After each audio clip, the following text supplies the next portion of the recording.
ومالك ومالك ومالك ومالك ومالك ومالك مسكحدي دوني ذو ملاسن موجده هذا مسكحدي دوني ذو ملاسن موجده هذا كلاميرتي معني سيماركي قرسونا. بسم الله الرحمن الرحيم. السلام عليكم ورحمة الله وبركاته. dhammaan bahda ku xiran channelka Mimarqan channel iyo kuwan ku xirneenba waxaad ku soo dhawaataan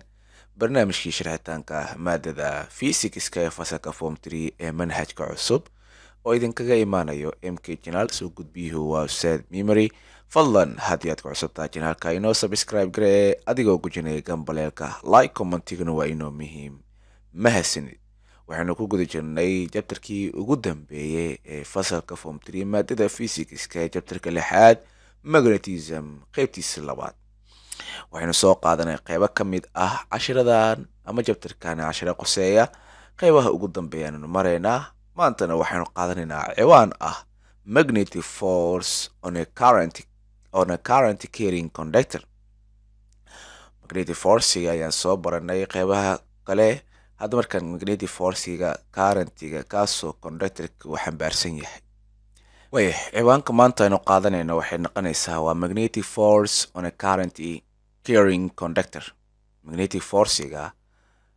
qulqulka conductor-ka uu xambaarsan yahay. haddaba current carrying conductor-ka gudbiyaha xambaarsan marka korontada markii la dhex dhigo placed in markii la dhex dhigo magnetic field markii la dhex dhigo experienced force xoog waa la helaa because of sababta maxay tahay moving charge in the conductorkaasi charge-ga ku move gareysmaya ama korontada ku dhaqdhaqaaqaya ee conductorkaas are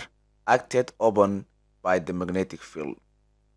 ayaa waxaa mara marka ama saameyn ku yeesha marka wax loo yaqaano magnetic field-ga ama majaalka birlabka aynu hore usoo sheegnay ahayd eriyada ku xeendaaban birlabka. haddaba haddii shaygan charge-ga wata ee qulqulka wada ee gudbiyaha ahaa markii oo loo dhigo meel majaal oo birlab ah experience la helaya waxay tahay waa force-yaasna lagu helay maadaama current-gii oo conductor-ka sida ee meeshaas ka jirta marka kuwa charges kuwaasoo moving sameynaya sida aweedna magnetic field-gaasna oo meeshaas la dhigo ama la dhex dhigo meeshaas waxaa qalanaya marka force-ga qalanayo loo yaqaano magnetic force-ga caynka oo kale ayna waxaynu ka heli doonaa P ku dhacsan I ku dhacsan L lagu dhuftay markan sin theta. halka B-da ee u taagan tahay wax loo yaqaano magnetic field strength oo laguna cabiri doono Tesla oo T loo soo gaabinayo. I-da ee u taagan tahay current flowing qulqulka danabka ee ku socdaalaya the wire-ka ama conductor-ka idinaynu ku cabireyno ampere oo ee loo soo gaabin doono. L oo loola jeedo length-ka wire-kaas ama conductor-kaas dhirirkiisa intuu leegyahay intii lagu guda jiro magnetic field-ga maadaama aynu soo sheegnay in current carrying conductor-ka xambaarsan current-ga in la dhigi doono magnetic field sida aween force-gaas la heli doono magnetic force-ga magnetic force-ga helitaankeedana maxaa sababay marka moving charge-ga oo ku sameynaya conductor-ka iyadoo markaas la dhigay marka magnetic field-gi. L waxaan ahayn length-kii wire-ka waaye. haddaba sin theta markii la dhahayo theta-daas waxay u taagan tahay waa angle ku dhexeeya direction of current-ga qulqulkaas oo direction-ka uu sameynayo iyo direction-kiisa iyo waliba magnetic field-ga direction-kiisa. labadaa magnetic field-ga iyo current-ga oo yacni angle-ka ka dhexeeya direction-adooda angle ka dhexeeya waxaa loo yaqaanaa theta. mar waxay noqotaa perpendicular mar baa la noqonaysaa marna waxaa waaye waa iska caadi oo 30-60 hadba wixii markaas lagu siiyay ku xiran tahay. tusaalaheena bal isla fiirin. tusaalaha waxaa loola weydiiyey waxaa lagu weydiiyey what is the force per meter on light bulb at the equator that carries 20,000 perpendicular to the earth 3 times 10 to power minus 5 Tesla field. And horta waa maxay xooga mitirkiiba? What is the force per meter? Waa maxay xooga mitirkiiba on a light pole at the equator ee ku dhaca hilaaca ku jira dhulbaraha equator dhulbaraha. dhulbaraha wax kale maahana waa qadka mala awaalka ah ee ku wareegsan ama kala qeybiya waqooyi iyo koonfur. qadka oo equator loo yaqaano waxaa la yiraahdaa dhulbare ama wax loo yaqaano laynka dhexe ee dhulka loo yaqaanaa. waa halka ay qoraxda si toosa ugu soo dhacdo dusha 2 jeer sanadkiiba sidaa awgeed equator waxaa loo yaqaanaa yacni dhulbaraha dhulka loo yaqaanaa. inta badan dhulbaraha dhulka waxaa loo yaqaanaa in goobta ama areada ku xindaawan ama earth magnetic field-ga aynu baran doono. earth magnetic field-ga oo inta badan u yaala si jiif ama horizontal ah. taas awgeedna ay muhiim tahay markaad su-aashaan isweydiinaan in equator aan kusoo daro. sidaa awgeed waxaan leenahay waa maxay xooga mitirkiiba oo ku dhaca wax loo yaqaano hilaaca ku jira dhulbaraha kaasoo sida marka ama xambaarsan 20,000 oo ampere ah kuna qotanta marka arsiga arc of magnetic field oo gaaraya marka 3 lagu dhufto 1 ku jibaaran -5 oo Tesla ah. wala isla fiirina marka mar haddii perpendicular ay tahay kuley waa 90 degree waaye 90 degree sidoo kale si 1 ay la mid tahay. okay lengthka per meter marka haddii la mitirkiiba yani 1 mitir ah haysanaa waa length. so waxaa kaloo haysanaa intuu oo xambaarsan yahay oo current ah waa 20,000 oo ampere ah. sidoo kale magnetic field waxaan haysanaa oo 3 lagu dhufto 1 ku jibaaran -5 oo Tesla. waxaan raadinaynaa waxay tahay waa force hadda waxaan kusoo barnay ILB ama si kale u dhan bil oo B for book oo I lagu dhuftay L ama ILB. so intaas waa dhici kartaa yani ku dhashada wadatooda ama taranta laba tiro la isku dhuftay saameyn kuma laha yani kala duwanaanshahooda ama kala horumarintooda. haddaba qaacidada markay sidaan u tahay waxaan haysanaa L, waxaan haysanaa I, waxaan haysanaa P.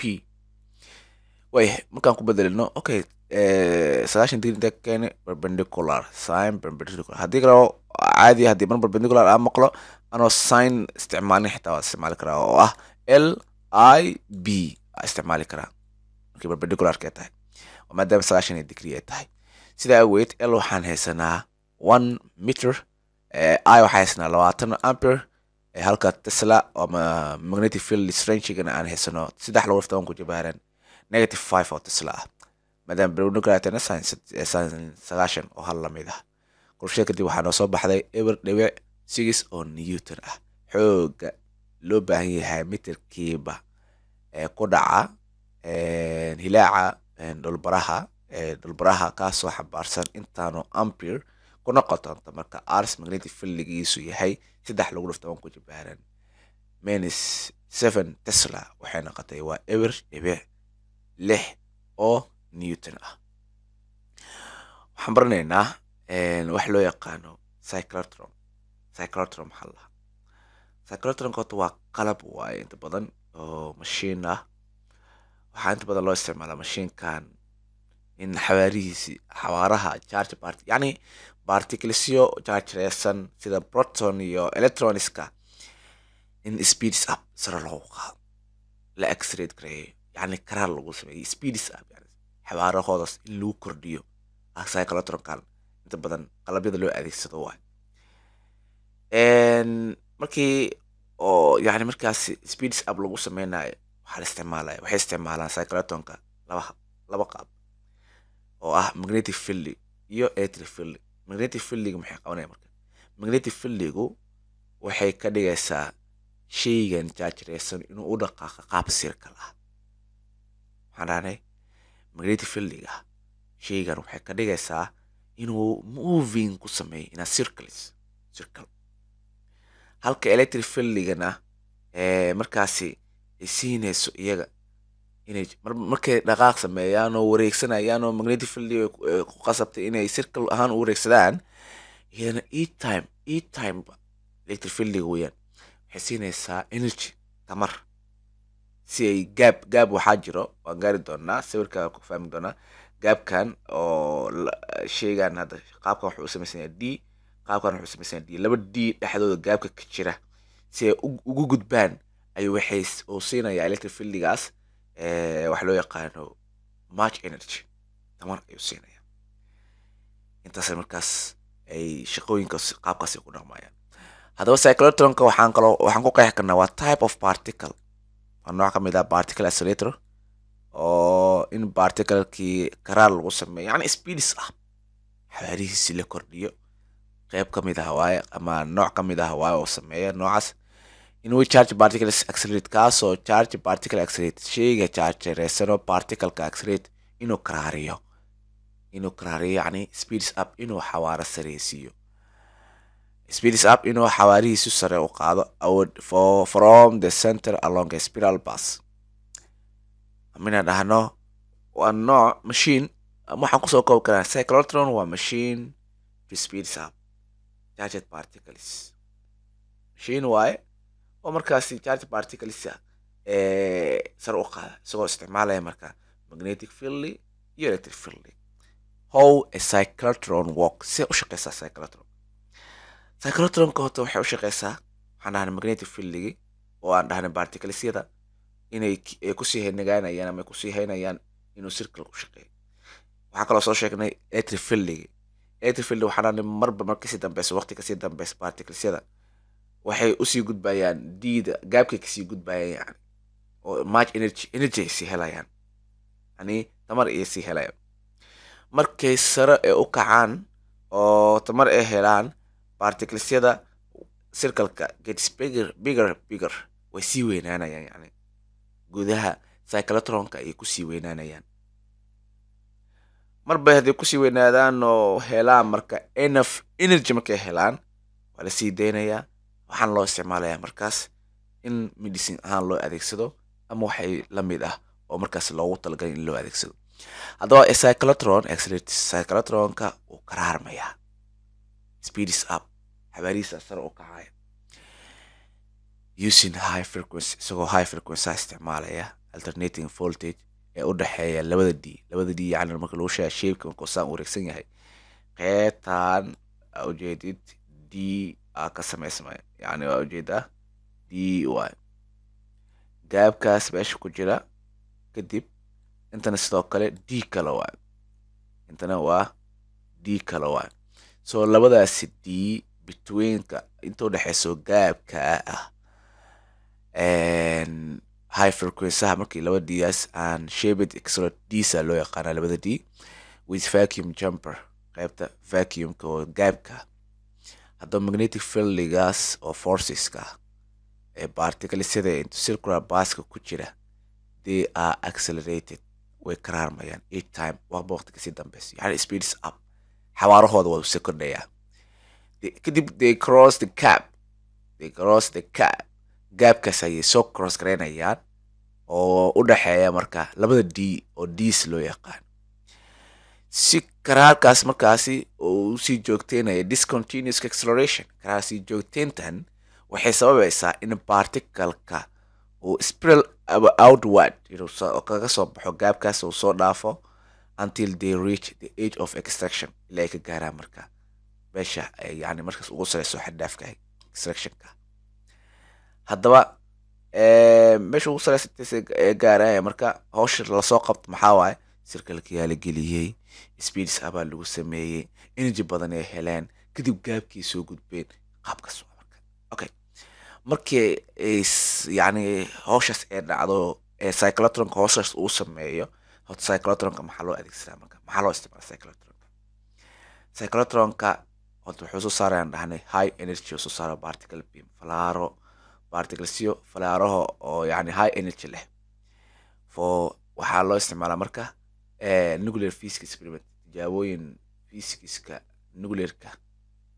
in lagu sameeyo waxaa loo isticmaalaa sidoo kale waxaa kaloo loo isticmaalaa in lagu daaweeyo like cancer in lagu daaweeyo cancer therapy cudurka kansarka in lagu daaweeyo halka where ion beam precisely sidoo kale falaaraha ioniska oo si saxan ama precisely target oo lagu targesto marka and destroy si lagu burburiyo marka and destroy si lagu burburiyo marka tumorska oo ah brooyinkii wixii lamid ah markii ioniskaas oo si sax ah lagu precisely target lagu dhigo laguna burburiyo tumorska oo ah brooyinkii wixii lamid ah or masti cyclotronka hadda waxaa loo isticmaalaa qaab medicine ahaan waa loo isticmaalaa researchka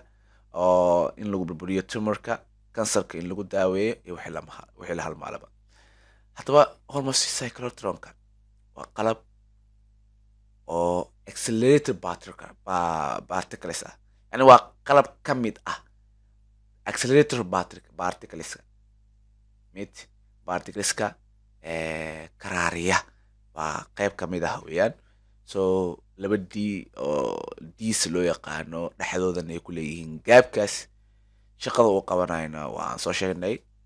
cyclotronka qalabyadana idoo caadi ah haddii aad surgeon ku samaysaan waa dareemi kartaan qalabka hadda kan waa iska figure ahaan waaye figureka ama image ahaan inaad raadiso kadibna aad baadi goobtan isku day insha allah aad waa mahadsantihiin dhegeysiina waxaan daawashiina qaaliga ah fadlan haddii aad ku cusub tahay janaalka inoo subscribe garee adigoo gujinaya gambaleelka like commentingna waa inoo muhiim mahadsanid